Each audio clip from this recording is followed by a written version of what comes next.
Bonjour, je m'appelle Laurent.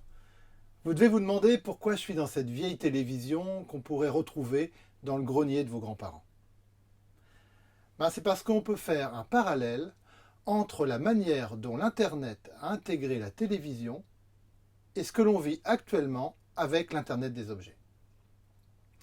Dans les années 50, la télévision est devenue très populaire et presque tous les foyers ont acheté un téléviseur pour regarder leurs programmes préférés.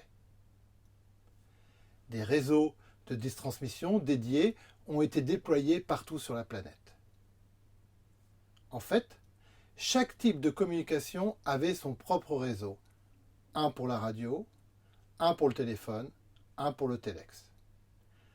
Dans les années 80, l'Internet a vu le jour, mais les vitesses de transmission étaient faibles et le réseau était limité à l'échange de fichiers.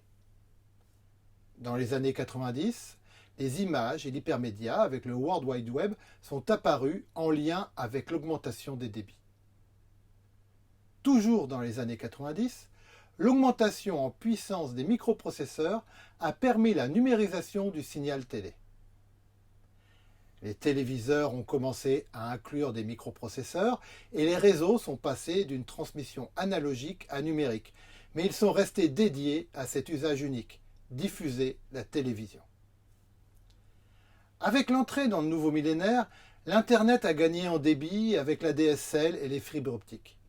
Il était possible d'intégrer des images dans les pages web, mais la qualité était médiocre. Au même moment, des centaines de canaux de télévision diffusaient en haute résolution leurs programmes via satellite ou par la TNT. De nos jours, les communications Internet ont gagné en vitesse et en qualité. Et certains pays ont coupé la TNT et choisi de ne transmettre leurs programmes que par Internet. En fait, l'utilisation d'Internet n'est pas uniquement un changement de réseau de distribution. C'est aussi un changement majeur dans les usages et les applications. Vous pouvez regarder la télévision sur votre téléphone portable ou même regarder votre série favorite quand vous le voulez à la demande.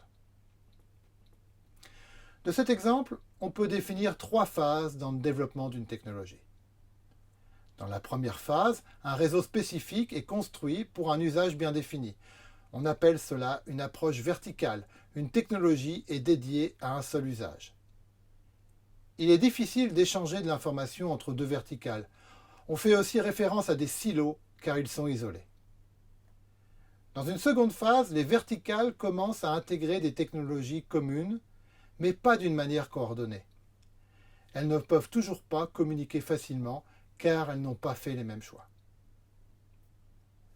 Dans une dernière phase, les verticales se coordonnent pour converger vers les mêmes technologies en définissant des règles et des usages communs. Ceci dans le but de réduire les coûts ou d'augmenter leur impact.